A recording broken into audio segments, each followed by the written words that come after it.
To give you a glimpse of what skill you are expected to get at the end of this course, let's start with this slide that you see in front of you.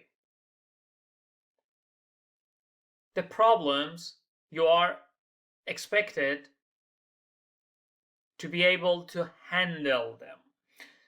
They are presented to you in three categories: simple problems, intermediate, and complex one. Let's start with the simple problems. Should I pay for this product, for this service, or anything in cash, or should I finance it? Or should I use my credit card? As you can see here.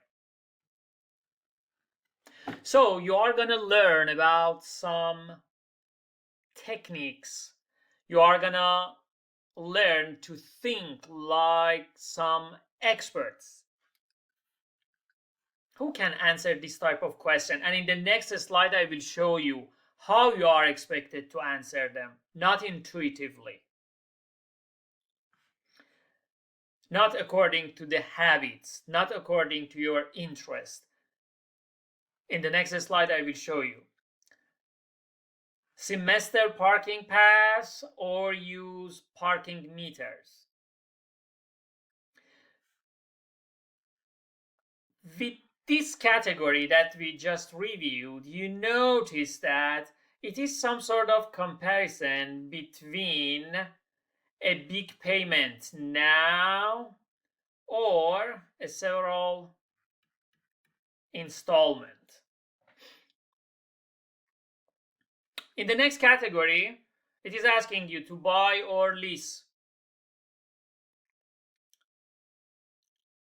After taking this course, the next time you want to decide to buy or lease a car, to buy in cash or finance a car, you should do it in a way more scientific way that you used to do it before.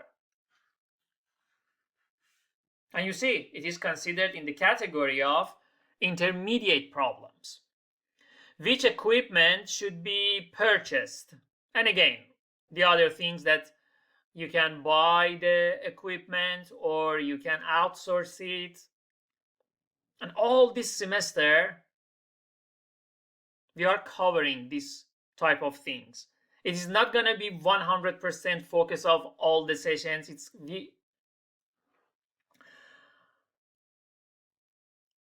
Unlike the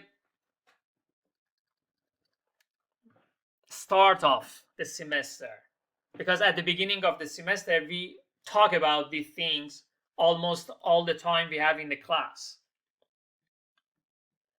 And here we have the complex one, the feasibility study of a new automobile plant. So again, many things, when we are talking about complex problems and about the feasibility study of a new automobile plant, so it's about many loans, you are getting many money, many investment, revenues, many costs. So yes, again, the techniques, the approaches, the way of thinking you are going to learn in this course going to help you a lot to tackle that type of planning. The same for planning for new highways. The difference between them is that it is way more monetary, it is more measurable, but this one, many of the benefits are not directly measurable in terms of money or numbers. Okay, we want to handle this type of problems systematically. And it's because now in this course that is financial management, it is part of that engineering economic analysis. So when you are systematically doing some sort of analysis on such a thing, it is absolutely categorized in the category of engineering economic analysis. So when you are hearing about the time value of money, time analysis of money, all these things are the same thing. So we want to handle that type of thing systematically in a way that when you give the same data and when you give the same measure to do different team people, they come up with the same answer because we are using it systematically. Of course, the value of this job is so much dependent on the fact that what type of data you need to use, how you get the data, what attributes, what measures, and all those things. But when I'm talking about systematic approach, it means that it is a scientific approach that you are using, and with the same data structure approach, you should come up with the same answer. And you will see in the slide in front of you, it is always finding the sweet spot, because building is expensive at the beginning, but the other things, it is analysis. And so now let's go for an example. For the examples that we are doing, since it is an asynchronous online class, absolutely I want you stop the video here and read the question and try to come up with the answer, because remember, it is not something that you believe you know nothing in this field and you should just wait for the techniques, formula, or that type of thing that we are reviewing here. I should tell you, since it is a managerial course, I'm not going to make it too much dependent on the formula or that type of thing. My focus is mostly on the understanding of the field, the context. So just now, you already are a financial manager because you manage your finance now. You have made many decisions about your financial situation, many decisions, especially you that are living in this era, that you constantly need to decide about what to buy, what not to buy, lease, rent, borrow, and that type of thing. So one point that you should remember, it's a very important point, you are already a financial manager. It is not a field that you need to learn some very important points to first understand what this field is about. No, I just gave you the example. So you have made decisions in real life that are 100% categorized in this course. And as a project, you can work on those decisions you have made in this course. So please be proactive regarding the examples, regarding the exercises, regarding the challenges that we are offering in this class, and just try to polish what you already know. For example, know that, it's going to help me to become a better financial manager.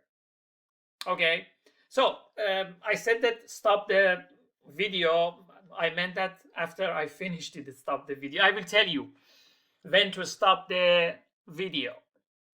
So When we read the question and we discuss it together, I will immediately jump to the answer because I cannot, to avoid recording dead air. But you should stop the video and start working on this challenge any way you know. Any way you know, just do it yourself. Okay, a machine part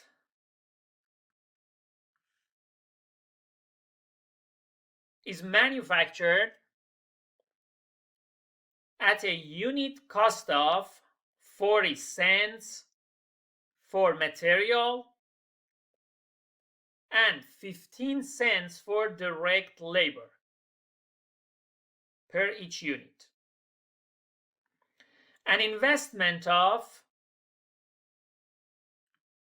$500,000 in tooling is required. The order calls for 3 million pieces. Halfway through the order, managers learn that a new method of manufacture can be put into effect that will reduce the unit cost to 34 cents for material and 10 cents for direct labor. So it seems attractive. It's a very interesting story. It's a very interesting case. That's the reason I'm telling you, you are already a financial manager. You are just trying to make yourself a better one. So you get from 15 cents direct labor cost per unit to 10 cents. And here, for the material, you get this. And now you are a financial manager. You need to decide halfway, should you go for that or not?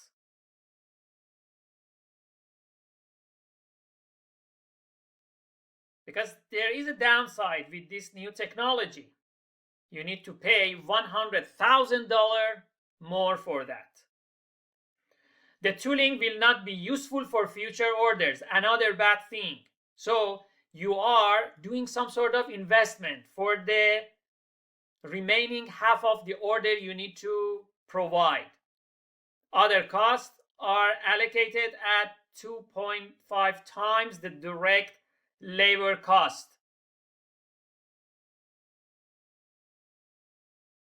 What, if anything, should be done?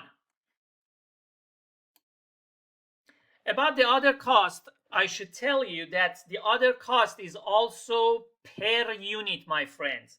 So when you are using the first technology, the other cost means that it is 2.5 times